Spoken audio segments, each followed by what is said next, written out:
তো গাড়ি ভরা যাত্রী ছিল, সবাই হাসপাতালে আছে, কেউ ফরিদপুর আছে, কেউ পাংশা হাসপাতালে আছে, স্বাস্থ্য মারা যায়নি তো কেউ? না, কেউ ওখানে মারা যাওয়ার খবর আসেনি। যার জন্য গাড়ি আর ঠেকাতে পারে নাই। যদি সামান্য হতো, আল্লাহর রহমতে এই গাড়িটা অ্যাক্সিডেন্ট হতো না, কোনো মতো নিয়ন্ত্রণ করতে পার নাই। আসসালামু আলাইকুম। AU24 নিউজ থেকে আজকে আমরা আছি কুষ্টিয়া টু ঢাকা হাইওয়ের পাংশার মহিশালা বাস স্ট্যান্ডের ঠিক পশ্চিম পার্শ্বে। এখানে গোল্ডেন লাইন একটি বাস নিয়ন্ত্রণ হারিয়ে রাস্তার নিচে পড়ে যায়। ঘটনাস্থলে আসার পরে আমরা স্থানীয়দের থেকে যতটুকু জানতে পেরেছি কিভাবে কোন সময়ে অ্যাক্সিডেন্টটা হয়েছে। এটা হয়েছে সকাল 7টায়, কুষ্টিয়া থেকে রাজবাড়ি যাইতে এই মশলা এই পাশে কেদা পড়েছিল, বাটার মানে কোনো কেদা পড়েছিল। এই কেদা যে গাড়িটা আছে নিয়ন্ত্রণ আর লাগতেই পারেনি, গাড়ি সরাসরি এদায় নেমে গেছে। সকাল 7টার দিকে ঘটনা ঘটে। সকাল 7টায়, আজকে সকাল 7টায়। আচ্ছা, কতজন আহত হয়েছে?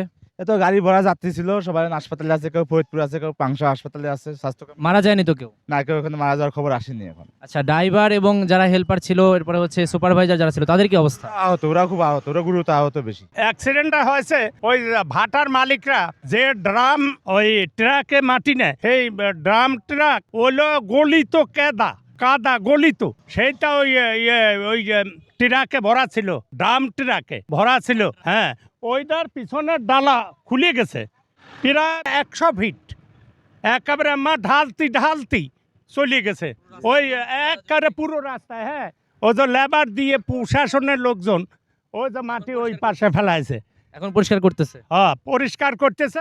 2-1 খণ্ড মাটি বলে এই ঘটনাটা ঘটতো না, যেহেতু বৃষ্টি তো নাই, সেরকম কুয়াশাও নাই, আর এমনই মোটা মাটি, একেবারে কাদা, খুব পিছলা। হ্যাঁ, কোনো মতো নিয়ন্ত্রণ করতে পার নাই। কমপক্ষে 1/2 ফিট মাটি পড়েছিল, 1/2 ফিট, যার জন্যে ওই রোড, হ্যাঁ, যার জন্যে গাড়ি আর ঠেকাতে পারে নাই। যদি সামান্য হতো, আল্লাহর রহমতে এই গাড়িটা অ্যাক্সিডেন্ট হতো না।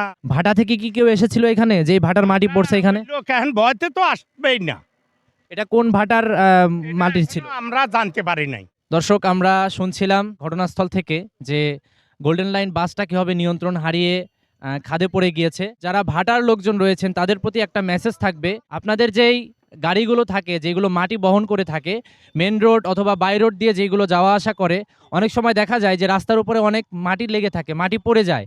তো আপনারা চেষ্টা করবেন যে এইটা কিভাবে রোদ কমানো যায়, যাতে করে মাটিটা যাতে নিচে রাস্তার উপরে যাতে না পড়ে। কারণ যখন বৃষ্টি অথবা কুয়াশা হয় তখন দেখা যায় যে রাস্তাটা পিচ্ছিল হয়ে থাকে। তো আপনারা চেষ্টা করবেন কিভাবে এই জিনিসটা নিয়ন্ত্রণ করলে বাই রোড এবং মেন রোডে এই কাদাগুলো না পড়ে, এই জিনিসগুলো আপনারা অবশ্যই নজরে আনবেন। তা না হলে পরে এরকমভাবে আমাদের প্রায়ই দুর্ঘটনা দেখতে হবে। অলওয়েজ আপডেট 24 নিউজ থেকে হাদিউজ্জামান অন্তর, পাংশা, রাজবাড়ী।